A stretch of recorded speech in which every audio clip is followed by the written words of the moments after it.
ایک روٹی والے کا واقعہ میں نے آپ کو سنانا ہے، اور یہ بڑے ہی مشہور و معروف بزرگ سے منسوب واقعہ ہے۔ حضرت ابو بردہ رضی اللہ تعالیٰ عنہ راوی ہیں کہ حضرت ابو موسیٰ اشعری رضی اللہ تعالیٰ عنہ کی جب وفات کا وقت قریب آیا تو انہوں نے اپنے بیٹوں سے کہا کہ اے بیٹو، روٹی والے کو یاد رکھنا۔ پھر یہ واقعہ خود ہی بیان کیا کہ وہ روٹی والا کون تھا۔ آپ نے کہا کہ ایک شخص تھا جس نے 70 سال اللہ کی عبادت کی، بڑی عبادت کی، مگر 70 سال بعد جب وہ باہر آیا تو شیطان نے اس کو بہکایا اور وہ ایک عورت کے فتنے میں مبتلا ہو گیا۔ 7 دن اور 7 راتیں وہ اس عورت کے ساتھ رہا، غلط کام ہو گئے۔ اب اس کو پھر شرمندگی ہوئی کہ یہ میں نے کیا کیا، 70 سال عبادت کی اور یہ 7 دن اور 7 راتیں میں نے گناہ میں گزار دی۔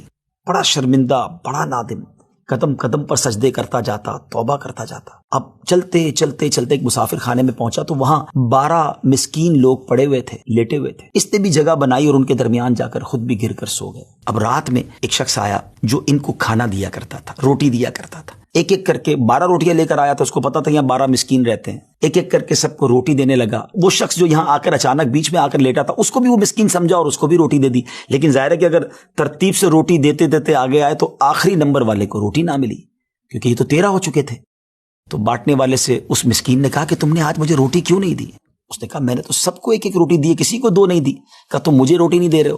بہرحال وہ ناراض ہو گیا کہ ٹھیک ہے، پھر تم اگر یہ سمجھتے ہو کہ میں بددیانتی کر رہا ہوں تو میں تمہیں کچھ بھی نہیں دوں گا۔ یہ کہہ کر وہ شخص تو چلا گیا، مگر وہ مسکین بیچارہ بھوکا رہ گیا۔ اب وہ شخص جس نے ابھی توبہ کی تھی، پہلے 70 سال کی عبادت بھی کی ہوئی تھی، اس کو خیال آیا کہ میری وجہ سے اس مسکین کو روٹی نہیں ملی ہے۔ بھوک اسے بھی بڑی تھی، مگر اس نے وہ روٹی اسے دے دی۔ شدید بھوک لگی ہوئی تھی، رات بھر بھوک میں تڑپتا رہا، اور اسی بھوک کے عالم میں صبح اس کا انتقال ہو گیا۔ حضرت ابو موسیٰ اشعری رضی اللہ تعالیٰ عنہ فرماتے ہیں کہ جب یہ شخص اللہ کی بارگاہ میں پہنچا نا تو ایک پلڑے میں اس کی 70 سال کی عبادت رکھی گئی، اور ایک پلڑے میں وہ 7 دن اور 7 رات کے گناہ رکھے گئے۔ تو فرمایا کہ وہ گناہ جو تھے وہ 70 سال کی عبادت سے آگے بڑھ گئے، یعنی اب اس کے لیے گویا حکم ہو سکتا تھا کہ وہ جہنم میں جائے، مگر ان 7 دن کے گناہوں کے سامنے وہ روٹی رکھی گئی، اور اس روٹی کی برکت سے، کیونکہ وہ اخلاص کے ساتھ ایثار کی گئی تھی، مسکین کی مدد کی گئی تھی، وہ 7 دن کے بڑے بڑے گناہ معاف کر دیے گئے اور وہ جنت میں چلا گیا۔ پھر آپ نے اپنے بچوں سے کہا بیٹا روٹی والے کو یاد رکھنا۔ ناظرین، یہ واقعہ واقعی دلوں کے تار چھیڑ دیتا ہے۔ 2 باتیں سیکھنی ہیں کہ بعض اوقات کچھ لوگ کہتے ہیں یار میں نہیں بہک سکتا، میں تو بڑے اچھے ماحول میں ہوں۔